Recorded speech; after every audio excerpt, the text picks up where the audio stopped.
அஸ்ட்ரோசைன் channel வாயிலாக உலகெங்கும் வாழ்ந்து கொண்டிருக்கும் சகோதர சகோதரிகளுக்கு அன்பார்ந்த வணக்கங்கள் மற்றும் வாழ்த்துக்கள். இன்றைய பதிவு அதிசார குரு பெயர்ச்சி பலன்கள். நவ கிரகங்களில் அதிக சுபத்தன்மை வாய்ந்த ஒரு கிரகம் அப்படின்னா அது குரு பகவானைத்தான் சொல்லணும். அப்போ குரு பகவான் என்றாலே நம்ம நினைவுக்கு வருவது தனக்காரகன், பணத்தை குறிக்கக்கூடியவன். குழந்தைகளுக்கு காரக கிரகம் குரு பகவான். அனைத்து விதமான சுப காரியங்களுக்கு சொந்தக்காரர். ஸோ அந்த குரு பகவானானது இப்போ மிதுனத்தில் இருக்கார். மிதுனத்திலிருந்து கடகத்துக்கு பெயர்ச்சியாகிறது. அதாவது கடகமனையில் உச்ச பலம் அடைய போகிறார். 48 நாட்கள் இருக்க போகுது. எதுவரைக்கு இருக்க போறார் அப்படின்னா 4/12/2025 வரை இருக்க போகுது. அங்கே குரு பகவான் தன்னுடைய சொந்த நட்சத்திரத்தில் பிரயாணம் பண்ணக்கூடிய இந்த காலகட்டத்தில் என்ன மாதிரியான அற்புத பலன்கள், அதாவது குரு அப்படின்னாலே ஒரு நல்ல தன்மை, நல்ல குணங்களை கொடுக்கக்கூடிய, தனத்தை கொடுக்கக்கூடிய அந்த குரு பகவானால் என்னென்ன மாற்றங்கள், பலன்கள் என்பதை 12 ராசிகளுக்கும் தனித்தனியே நம்ம பார்க்க போகிறோம். அதற்கு முன்னால் நம்முடைய சேனலை நீங்கள் ஃபஸ்ட்டு டைம் பார்ப்பவர்கள் என்றால் மறக்காமல் சப்ஸ்கிரைப் பண்ணிக்கிங்க. ரிஷபராசி அன்பர்களே, அதிசார குரு பெயர்ச்சி மிதுனம் டு கடகம் 48 நாட்கள், அதாவது 18/10/2025 4/12/2025 வரை கடகமனையில் உச்ச பலம் பெறும் குரு பகவானால் இந்த ரிஷபராசி என்பவர்களுக்கு என்ன பல மாற்றங்கள், யோகங்கள் அப்படின்னு பார்க்கும் பொழுது, இந்த ரிஷபத்துக்கு குரு பகவான் யார் அப்படின்னா 8க்குரியவன், அட்டமாதிபதி, வலிவேதனையை கொடுக்கக்கூடியவன், அதே சமயத்தில் லாபத்தை தரக்கூடியவன் தான் குரு பகவான். அப்போ இந்த ரிஷபராசி என்பர்களுக்கு வலியை கொடுக்கக்கூடிய, ஒரு வேதனையை கொடுக்கக்கூடிய 8ஆம் அதிபதியாக இருக்கக்கூடிய அந்த குரு பகவான் இப்ப எங்க இருக்கார்? தனக்கு 8ஆம் இடத்துல போய் உட்கார்ந்துருக்கார். அதாவது வலி கொடுக்கிறவனுக்கே வலியை கொடுக்கக்கூடிய அமைப்பு. அப்ப எப்படி உங்களுக்கு வலி கொடுக்கும்? நிச்சயமாக இல்லை. வலியிலிருந்து நிவர்த்தி கொடுக்கக்கூடிய சந்தர்ப்ப சூழ்நிலைகளை நிச்சயமாக இந்த ரிஷபத்துக்கு உருவாக்கும். அதுல எந்த மாற்று கருத்தும் கிடையாது.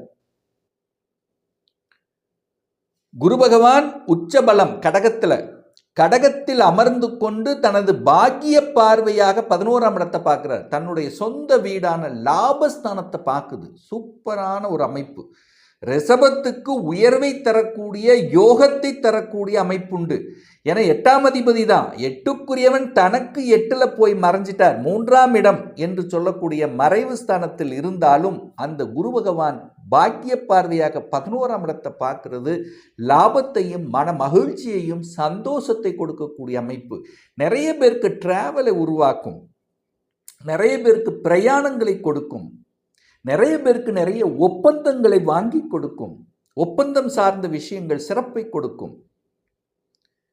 டிராவல் உண்டு, சிறுதூர பிரயாணங்கள், தூரதேச பிரயாணங்கள் அமைப்புகள் உண்டு. வியாபாரம் சூப்பராக இருக்க போகுது. நிறைய பேர் வியாபாரத்தில் என்ட்ரி ஆவதற்கான வாய்ப்புகள், சந்தர்ப்பங்களை இந்த காலகட்டம் நிச்சயமாக உருவாக்கும். அதில் எந்த மாற்று கருத்து இல்லை. நிறைய ரிஷபராசி என்பவர்களுக்கு திருமணம் நடக்கக்கூடிய ஒரு காலகட்டமாக இந்த 48 நாட்கள் அமைஞ்சிரும். டக்குன்னு ஃபிக்ஸ் ஆயிரும். குரு தனது 5ஆம் பார்வையாக 7ஆம் இடமான திருமணஸ்தானத்தை பார்க்கிறார். அப்போ குரு என்கின்ற லாபாதிபதியாக இருக்கக்கூடியவர், அந்த குரு பகவான் திருமணஸ்தானத்தை பார்க்கின்ற காரணத்தால திருமணம் டக்கு நடக்கும். எந்த தடை இல்லாமல் நடக்கக்கூடிய அமைப்புகள், சந்தர்ப்பங்கள் இந்த காலகட்டம் உண்டு. வரன் பார்த்துட்டு போய் இன்னும் ரிசல்ட் கொடுக்காதவங்க ரிசல்ட் கொடுத்துருவாங்க, டக்குன்னு கொடுத்துருவாங்க. 8ஆம் அதிபதி இல்லவா, திடீர் அதிர்ஷ்டம் அல்ல, திடீர் அதிர்ஷ்ட வாய்ப்புகளால் டக்கன் பேசுவாங்க, டக்கன் செட் ஆயிரும், அடுத்த மாதமே திருமணம். இப்படி ஒரு எதிர்பார்க்காத டக்கன் திருமணம் நடக்கக்கூடிய அமைப்புகள், கூட்டு தொழில் அமைக்கக்கூடிய வாய்ப்புகள், சந்தர்ப்பங்களையும் உருவாக்கும். கணவன் மனைவி 2 பேரும் சேர்ந்து ஏதாவது ஒரு தொழிலை செய்யலாம் என்கின்ற எண்ணங்கள், அல்லது கணவன் மனைவி தொழில் ரீதி அல்லது வேலை ரீதியில் செட் ஆகாமல் இருக்கின்றவர்களுக்கெல்லாம் செட் ஆகக்கூடிய வாய்ப்புகள், சந்தர்ப்பங்கள். இதுவரைக்கும் ஒரு வேலை கிடைக்கல அப்படிங்கிறவங்க வேலை கிடைக்கக்கூடிய அமைப்புகள். ஏற்கனவே கூட்டுத் தொழில் இருக்கிறீங்க, ஏதாவது ஒரு பிரச்சனை இருக்குன்னா அந்த பிரச்சனைகளை தீர்வு செய்யக்கூடிய சாத்தியக்கூறுகள். ஸோ இப்படி நல்ல நல்ல விஷயங்கள், சமுதாயத்தில் ஏதாவது ஒரு நல்லது பண்ணணும் அப்படிங்கிற எண்ணங்கள் உங்களுடைய ஆழ்மனதில் அதிகமாக தோற்றுவிக்கும். ஏன் சொல்றேன்னா, குரு உச்ச பலமாக இருக்கார், தன்னுடைய சொந்த நட்சத்திரத்தில் டிராவல் பண்றார். அது கூடுதல் சிறப்பு இல்லவா? தன்னுடைய சொந்த நட்சத்திரமான புனர்பூச நட்சத்திரத்தில் டிராவல் பண்றார். அப்போ லாபாதிபதி நட்சத்திரத்தில் அந்த குரு பகவான், அதாவது லாபாதிபதியாக இருக்கக்கூடிய குரு பகவான் 3ஆம் இடமான முயற்சி ஸ்தானத்தில் இருக்கும் பொழுது உங்களுடைய முயற்சியெல்லாம் ஜெயிக்கும். ஒரு 3 மாசமா ஒரு காரியத்தை எடுத்து நடத்த முடியல, தோல்வியே அடைஞ்சிட்டு இருக்கேன்னா இப்போ எடுத்து நடத்தீங்கன்னா வெற்றி தான், வெற்றி மேல் வெற்றி, அதில் எந்த மாற்று கருத்து இல்லை. ஒரு அரசாங்க எக்ஸாம் எழுதணும் அப்படிங்கிற ஆசை ரொம்ப நாளாக இருந்திருக்கும் இந்த ரிஷபராசி என்பவர்களுக்கு. அந்த ஆசைகள் நிறைவேற்றி தரும். அரசாங்க வேலையில் எண்ணங்களை செலுத்தி அதில் எழுதி அதில் வெற்றி பெறக்கூடிய அமைப்புகள், சந்தர்ப்பங்கள் இந்த காலகட்டத்தில் நிச்சயமாக உண்டு. ஏன்னா சமுதாயத்தில் ஒரு அங்கீகாரம் உங்களுக்கு கொடுக்கணும் அல்லவா, நீங்க யாரு என்று மற்றவர்களுக்கு தெரியப்படுத்தணும் அல்லவா, அந்த அமைப்புங்கிறது இந்த காலகட்டம் சிறப்பை பெறுகிறது. அதுவும் முக்கியமாக பார்த்தீங்கன்னா, குரு பகவான் தனது சமசப்தம பார்வையாக 9ஆம் இடத்தை பார்க்குது. 9ஆம் இடம் என்பது பாக்கியஸ்தானம். அப்போ குரு பகவான் பாக்கியஸ்தானத்தை பார்க்கின்ற காரணத்தாலும் அந்த பாக்கியஸ்தானத்தின் அதிபதியான சனி பகவானை பார்க்கிறார். அப்போ குரு என்கின்ற ஒரு நல்லவர், குரு என்கின்ற ஒரு பெரிய மனிதர் உங்களுடைய பாக்கியஸ்தானத்தை பார்க்குது, பாக்கியஸ்தான அதிபதியை பார்க்குது. அப்போ உங்களுக்கு ஒரு பாக்கியம் கொடுக்கணும் அல்லவா, நிச்சயமாக உங்களுக்கு ஒரு பாக்கியத்தை தரும். அது என்ன பாக்கியம் வேணா இருக்கலாம். ஒரு குழந்தை பாக்கியம் இல்லாத தம்பதிகளுக்கு திடீர்னு குழந்தை பாக்கியத்தை கொடுத்து உங்கள் குடும்பத்தில் மகிழ்ச்சி சந்தோஷத்தை கொடுக்கக்கூடிய அமைப்பாக இருக்கலாம்.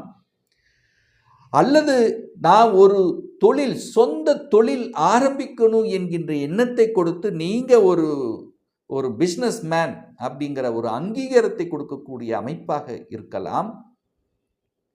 அல்லது நான் ஒரு வெளிநாட்டில் போய் ரொம்ப நாளாக என்னுடைய எண்ணம் வெளிநாட்டில் போய் படிக்கணும், வெளிநாட்டில் போய் கல்வி பயிலும் என்கின்ற எண்ணங்கள் இருந்திருக்கலாம். அந்த எண்ணங்கள் இப்போ ஈடேறக்கூடிய அமைப்பில் இருக்கலாம். ஸோ ஏதாவது ஒரு ரூபத்தில், ஏதாவது ஒரு செயல்பாட்டில் உங்களுக்கு ஒரு பாக்கியத்தை கொடுக்கக்கூடிய அமைப்புங்கிறது இந்த காலகட்டம் சிறப்பு பெறும். இந்த நிறைய ரிஷபராசி என்பவர்கள் ரிசர்ச்சில் அப்படியே கொஞ்சம் தொய்வாக இருந்தது சார், ஒரு வேகம் எடுக்கலை, அப்படியே மெதுவாக போகுது, கண்டுபிடிப்பு இதில் எல்லாம் அப்படியே ஒரு தடங்கள் இருக்குன்னா இதெல்லாம் நிவர்த்தி ஆயிரும். இந்த 2 மாதத்தில் அதை கம்ப்ளீட் பண்ணிடுவீங்க. அதுக்கான முயற்சி எடுப்பீங்க, ஆழமாக உள்ள இறங்கி செயல்படுத்தி அதில் வெற்றி பெறக்கூடிய அமைப்புகள், சந்தர்ப்பங்கள் இந்த காலகட்டம் சிறப்பு பெறும். இந்த ரிஷபராசி என்பவர்களுக்கு யோகத்தை தரக்கூடியவன் சனி பகவான், 9க்கும் 10க்குரியவன். அதாவது பாக்யாதிபதி, தொழில் ஸ்தானத்தின் அதிபதியான சனி பகவான் 11ஆம் இடமான லாபஸ்தானத்தில் இருக்கார். அப்போ 10க்குரியவன் லாபஸ்தானத்தில் இருக்கிறது ரொம்ப நல்ல அமைப்பு. அது குரு, தனக்காரகனான குரு பகவான் லாபஸ்தானத்தை பார்க்கிறார், லாபாதிபதி லாபஸ்தானத்தை பார்க்கிறார். அப்போ கண்டிப்பாக உங்களுக்கு லாபம் என்பது உண்டு. உங்க எண்ணங்கள், செயல்பாடுகள், சிந்தனைகள் அத்தனையும் லாப நோக்கில் செல்லக்கூடிய அமைப்பு இருக்கும். நல்ல ஸ்ட்ராட்டஜிக் பிளான் வகுத்து செயல்படக்கூடிய அமைப்பு. யார் எங்கே எப்படி என்ன எது அப்படிங்கிற அத்தனை விஷயங்களையும் அலசி ஆராய்ந்து அதில் இருக்கக்கூடிய குறை நிறைகளை நிவர்த்தி செய்து அடுத்த பரிணாமத்துக்கு செல்லக்கூடிய ஒரு அமைப்பை நிச்சயமாக உருவாக்கும். லாபாதிபதி லாபஸ்தானத்தை பார்க்கும்போது லாபம் நோக்கமாகவும் லாபம் அடையக்கூடிய தன்மையாகவும் மனமகிழ்ச்சி சந்தோஷத்தை அடையக்கூடிய நிகழ்வும் இந்த காலகட்டத்தில் இருக்கு. எல்லாரும் வியந்து பார்க்கக்கூடிய சில நல்ல விஷயங்கள் உங்களுக்கு, அதாவது உங்க பெயர் கிடைக்கும். உங்களுக்கு பெயர், உங்களை யாரெல்லாம் தூற்றிக் கொண்டிருந்தாரோ அவர்கள் முன்னாலே நீங்கள் நல்ல வாழ்ந்து காமிக்கக்கூடிய சந்தர்ப்ப சூழ்நிலைகளை நிச்சயமாக இந்த ரிஷபத்துக்கு ஏற்படுத்தும். எத்தனை பேர்த்துக்கு நல்லது செஞ்சுருப்பீங்க, ஆனால் நல்லதுன்னு உங்களை சொல்லவே இல்லையே. ஆனால் இப்போ சொல்ல வைக்கக்கூடிய ஒரு காலகட்டமாக இந்த ரிஷபத்துக்கு அமையும். இந்த ரிஷபம் இந்த 48 நாட்களில் நல்ல மாற்றங்கள், எதிர்பாராத திருப்பங்கள், ஒரு நல்ல செய்திகள் கொடுத்து, நல்ல தனவரவை கொடுத்து, நமக்கா இது நடந்தது அப்படின்னு சொல்லக்கூடிய அளவில் ஒரு நல்ல விஷயங்கள் நடந்து குடும்பத்தில் மனமகிழ்ச்சி சந்தோஷத்தை கொடுக்கக்கூடிய அமைப்பை உருவாக்கக்கூடிய இந்த அதிசார குரு பெயர்ச்சியாக நிச்சயமாக இந்த ரிஷபத்துக்கு அமையும். அப்போ குரு பகவான் சென்று வழிபடுவது, அதாவது தட்சிணாமூர்த்தியை சென்று வழிபடுவது, தட்சிணாமூர்த்தியை வியாழக்கிழமை என்று சென்று வழிபடுவது, அது கொண்டக்கடலை மாலை அணிவித்து வழிபடுவது, அனைத்து விதத்திலும் இந்த ரிஷபத்துக்கு நன்மை பயக்கும் என்று சொன்னால் அது மிகையாகாது. இப்போ நான் சொன்னது கோச்சார ரீதியான ஒரு பொதுவான பலன். ஒரு துல்லிய பலன் வேணும், உங்கள் ஜாதக பலனை தெரிஞ்சுக்கணும், ஒரு பர்சனல் கன்சல்டேஷன் எடுத்துக்கணும் என்று விருப்பப்படக்கூடிய அன்பர்கள் டிஸ்பிளே தெரியக்கூடிய நம்பருக்கு வாட்ஸ்அப் மூலியமாகவோ ஃபோன் கால் மூலியமாகவோ தொடர்பு கொண்டு நேரடியாகவோ அல்லது ஆன்லைன் மூலமாகவோ கன்சல்டேஷன் எடுத்துக்கலாம்.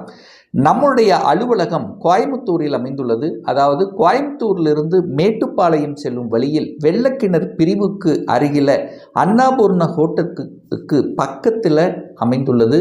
பிரியர் அப்பாயின்மெண்ட் வாங்கிட்டு நேரடியாக கன்சல்டேஷன் எடுத்துக்கலாம். நிச்சயமாக இந்த பதிவு ஏதாவது ஒரு ரூபத்தில் உங்களுக்கு யூஸ்ஃபுல்லாக இருக்குங்கிறதுல எந்தவித மாற்று கருத்தும் கிடையாது. இந்த ராசி நட்சத்திர நேயர்கள் அனைவரும் வாழ்க வளர்க வளம் பெறுக என்று எனது வாழ்த்தினை தெரிவித்துக் கொண்டு விடைபெறுகிறேன். நன்றி, வணக்கம், வாழ்த்துக்கள்.